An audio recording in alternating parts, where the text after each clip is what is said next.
성도 여러분, 오늘은 2019년 새해 첫 번째 주일입니다. 올해 우리 교회의 표어는 현수막에 걸려있는 대로 거룩한 교회, 민족의 동반자입니다. 2019년 올해는 3.1 만세운동 100주년을 맞이하는 해입니다.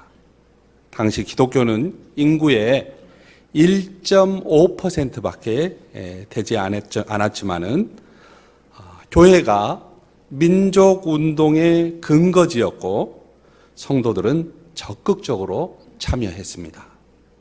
교회는 민족의 동반자였고 민족의 소망이었습니다. 오늘의 한국교회는 많은 도전을 받고 있습니다. 사회가 교회를 걱정하고 있습니다. 교회가 영적 능력을 상실하고 있습니다. 거룩한 교회의 사명을 다하지 못하고 있습니다. 교회 안에 성령의 능력을 다시 회복하는 게 시급한 때이죠. 교회의 나아갈 방향은 다시 민족의 동반자로서 새로운 자세를 가다듬는 데 두어야 할 때가 되었습니다. 민족이 안고 있고 민족이 해결하기 어려운 문제들을 위해 교회가 함께 기도하고 참여하며 모든 지혜를 모아야 할 때라는 말입니다. 그런데 여러분, 이 일은 기본에 충실할 때 가능하다는 말이에요. 기도하고 하나님의 말씀을 더 경청해야 할 이유가 여기에 있습니다. 물론 성도가 기도하지 않는 때는 없었습니다. 그러나 지금은 더욱더 마음을 기울여 하나님의 말씀을 구하고 하나님의 음성이 우리를 인도해 주시기를 기도할 때입니다. 또 올해는 잘 아시겠지만 우리 교회 창립 30주년의 해입니다. 그래서 기대와 설렘으로 아름답고 행복하고 즐거운 과정이 될 수 있도록 함께 기도해 주시기를 바랍니다. 우리 주위에 있는 분들과 인사 나누겠습니다. 이렇게 인사 나누겠습니다. 거룩한 교회의 성도님, 민족을 위해 기도합시다. 이렇게 인사하겠습니다. 거룩한 교회의 성도님, 민족을 위해 기도합시다. 네, 약간 조금 부족한 것 같은데 한번 다시 해볼까요? 거룩한 교회의 성도님, 민족을 위해 기도합시다. 네, 항상 우리 찬양대에서 즐거움의 함성이 터져 나오고 있습니다. 최근에 하나님께 가까이 가는 5가지 방법이라는 제목의 칼럼을 읽었습니다. 주요 내용을 잠깐 소개해 보겠습니다.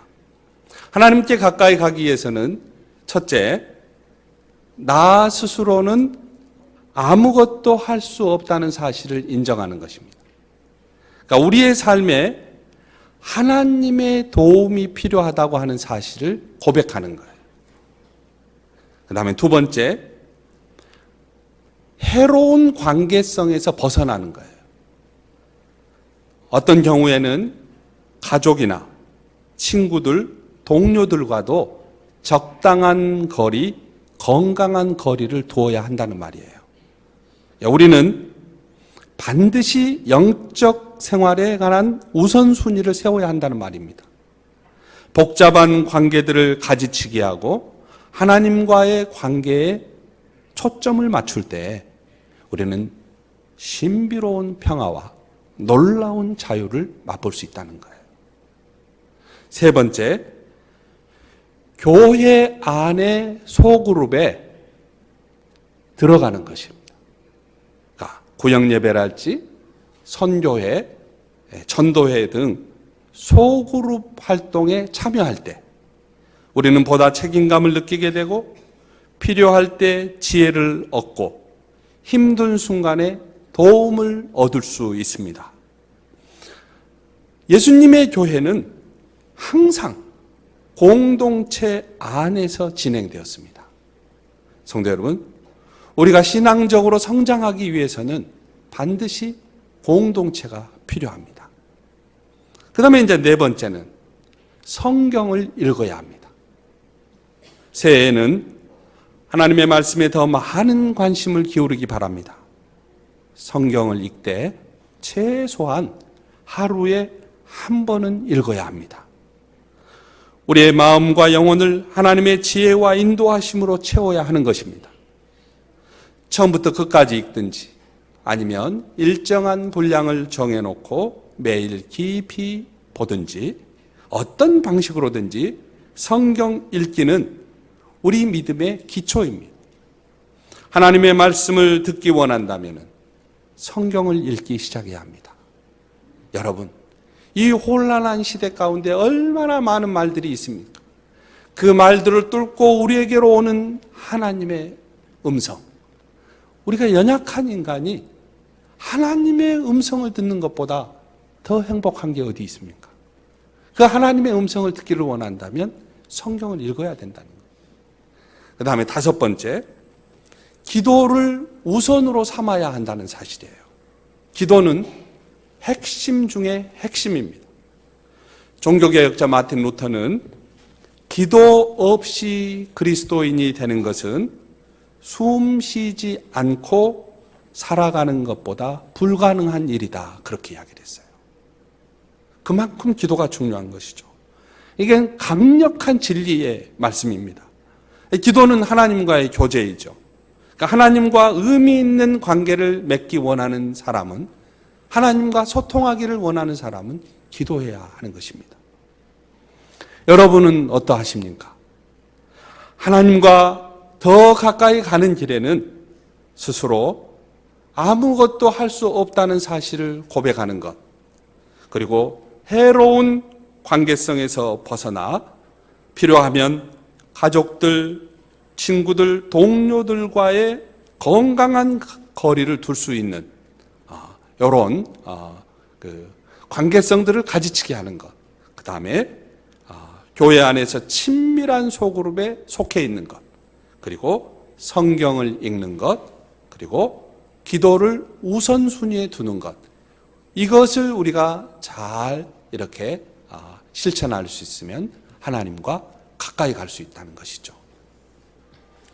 우리가 오늘 함께 읽은 이사야 60장 1절에서 6절까지는 성도의 삶에 하나님의 영광이 빛나고 그리고 하나님의 영광이 임하는 것을 선포하고 있어요.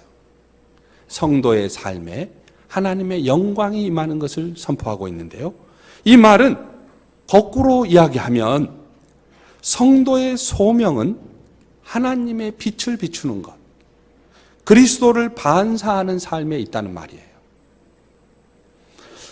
1절과 2절의 내용을 다시 한번 소개해 보겠습니다. 예루살렘아, 일어나서 빛을 비추어라. 구원의 빛이 너에게 비쳤으며 주 하나님의 영광이 아침 해처럼 너의 위에 떠올랐다. 어둠이 땅을 덮으며 짙은 어둠이 민족들을 덮을 것이다. 그러나 오직 너의 위에는 주 하나님께서 아침 해처럼 떠오르시며 그의 영광이 너의 위에 나타날 것이다. 제가 다른 번역본으로 읽었습니다. 어둠이 온 땅에 덮고 있는데 유독 이스라엘 나라에만, 예루살렘에만 아침 햇살보다 찬란한 하나님의 영광이 임하고 있습니다. 여러분 한번 상상해 보세요. 온 세상이 깜깜한 어둠인데 지금 예루살렘에만, 그 이스라엘 땅에만 찬란한 하나님의 영광이 빛나고 있어요. 그런데 성도 여러분, 하나님의 이 말씀이 언제 선지자에게 임했을까요? 그러니까 선지자가 언제 하나님의 이 예언의 말씀을 들었을까요? 이스라엘이 하나님의 사명을 잘 감당하고 있을 때 이 말씀이 선포되었을까요? 하나님의 마음에 꼭 맞는 신앙의 삶을 살아갈 때 주어진 예언이었을까요? 그게 아니었습니다. 포로된 땅에서 예루살렘으로 돌아온 백성들이 또다시 하나님께 반역하는 죄를 저질렀습니다. 그들의 예배와 그들의 금식은 형식적인 것이 되었고, 위정자들과 권력자들은 가난한 백성들에게 착취와 약탈을 일삼았습니다. 이러한 상황 속에서 백성들이 하나님께 부르짖고 구원을 탄원했어요. 여러분, 탄원이 무엇입니까?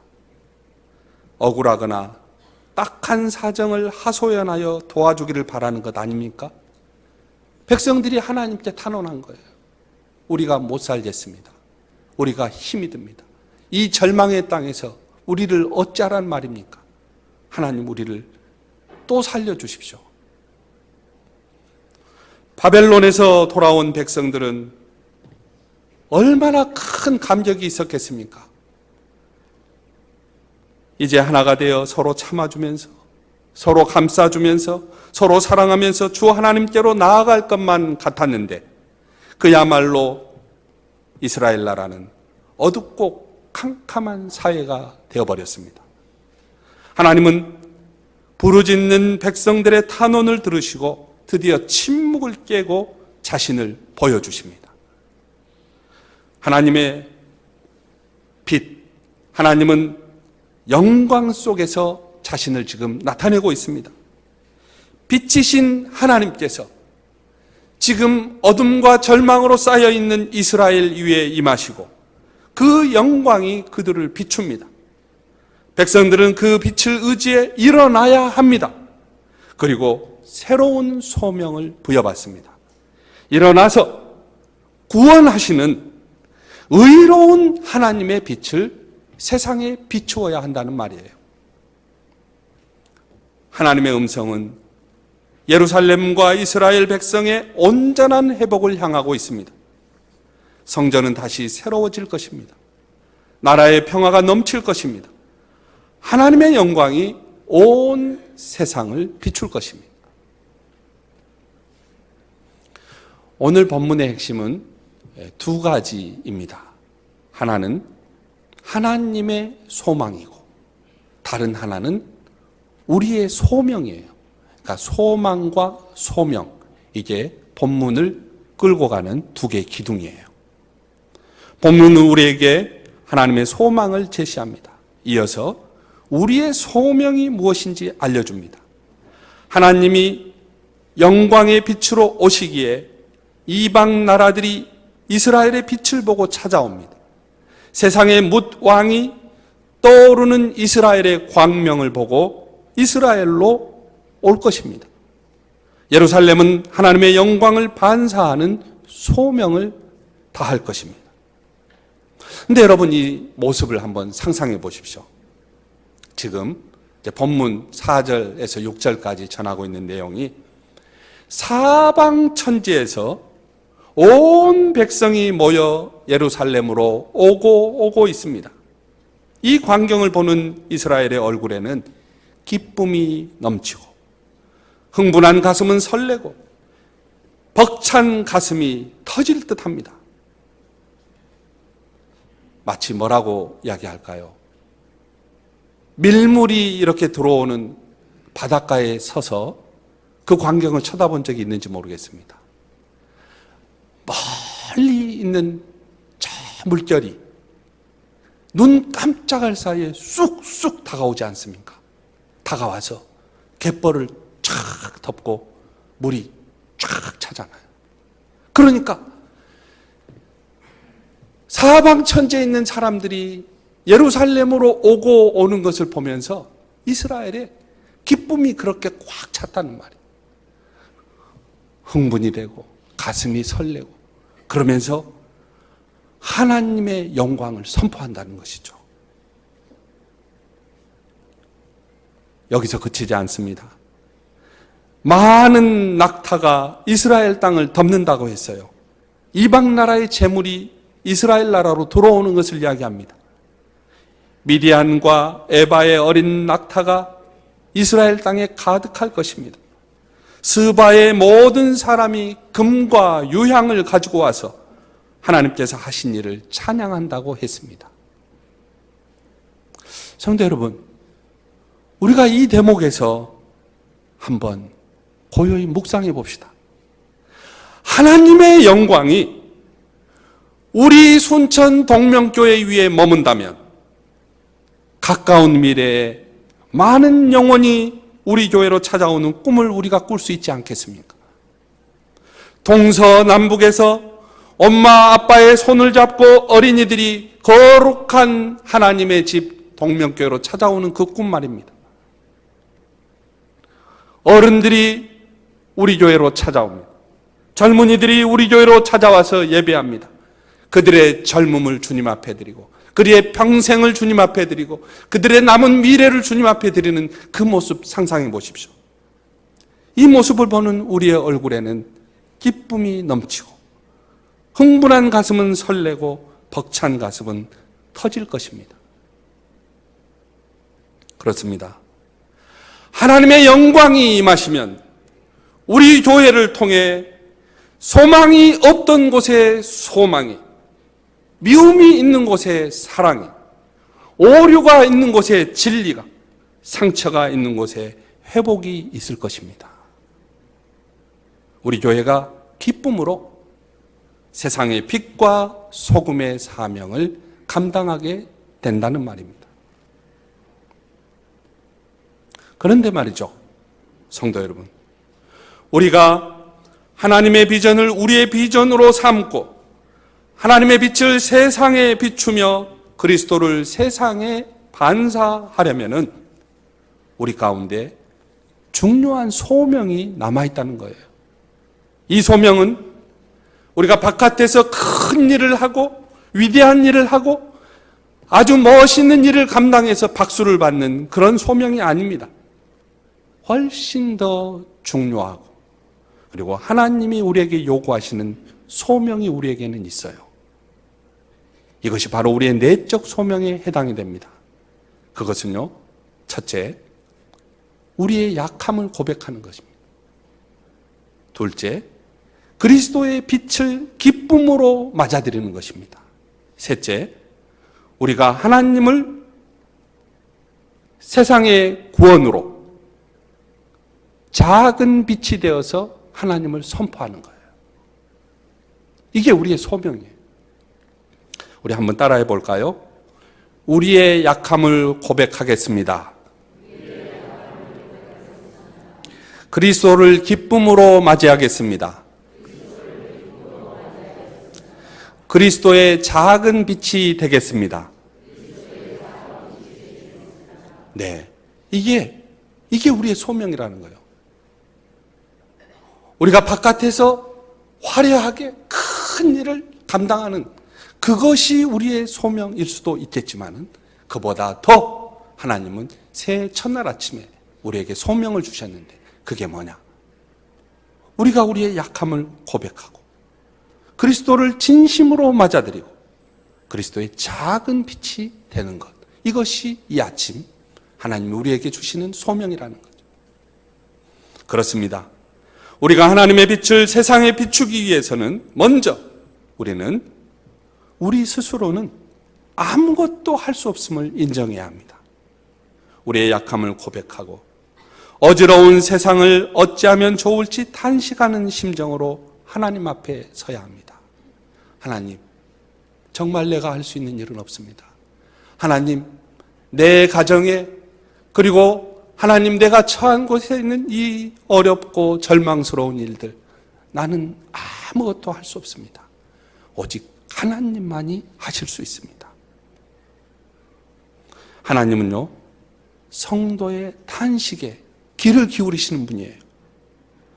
성도는요, 말과 행위 완전한 사람을 말하는 게 아니에요.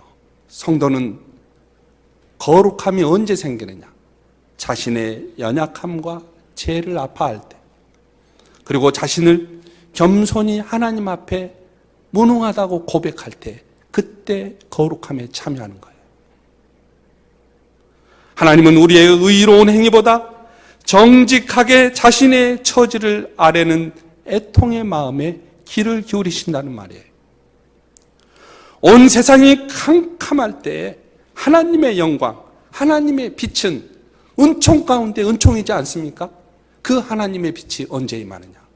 우리가 겸손히 하나님 앞에, 하나님 정말 지난해를 되돌아보건대 하나님만이 주인이십니다. 우리는 정말 못합니다. 아무것도 우리 힘으로는 할 수가 없습니다. 우리의 무능을 탄식할 때 하나님이 빛으로 오십니다. 그래서 우리가 진심으로 회개하고 하나님 앞에 우리가 할 수 없다고 이야기하는 그것이 뭐냐? 우리의 소명이라는 거예요.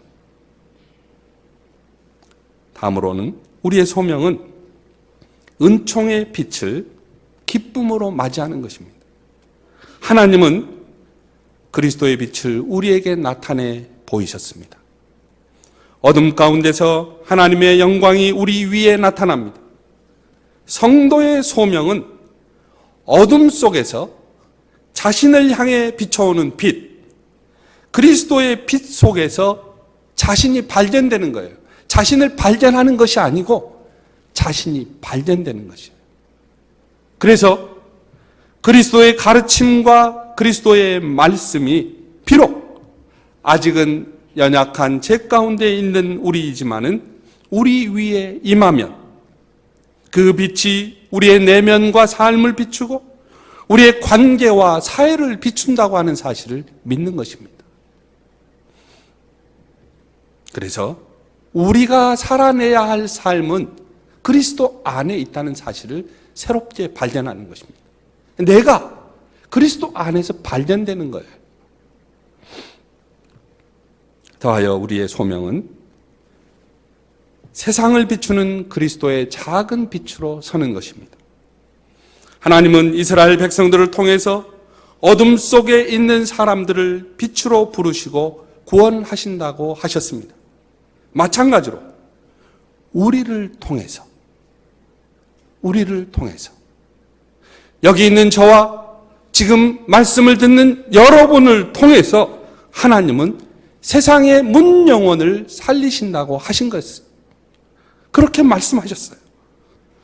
우리가 여전히 미숙하고 죄 가운데 있지만은 그러나 하나님은 우리에게 세상과 나라들의 그리스도의 빛을 반사하게 하셨습니다. 주님이 우리를 비추시고 그로 인해 우리가 반사하는 빛은 무엇일까요?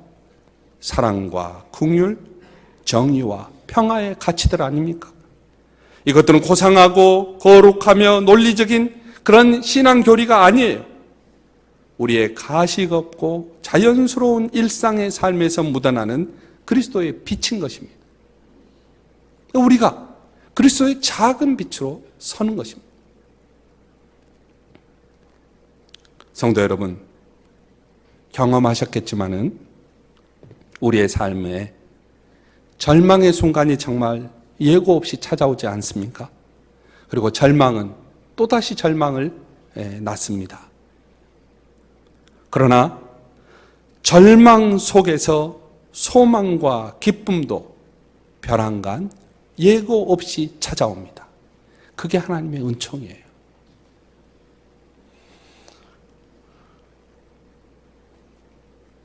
절망 속에서 찾아온 이 소망은 삶의 기쁨을 낳습니다. 이스라엘과 예루살렘 백성들에게는 하루하루가 암흑이었고 내일은 어둠 속에 가려져 있을 뿐이었습니다. 그러나 소망이 없다고 할 바로 그때 삶의 어두운 장막 한가운데를 찢으시고 내일의 암울한 옹벽을 쪼개며 하나님의 말씀이 들려오는 것입니다. 오직 여호와께서 내 위에 임하실 것이요 그의 영광이 내 위에 나타나리라. 여기 있는 여러분들에게 하나님 말씀하세요. 오직 여호와께서 하나님께서 여러분의 위에 임하실 것입니다. 하나님의 영광이 여러분을 비추실 것입니다. 하나님이 그렇게 우리 삶의 한가운데로 갑자기 예약 없이 들어오시는 분, 그분이 하나님이세요. 절망과 낭망의 한가운데로 오시사 소망의 빛을 비추십니다.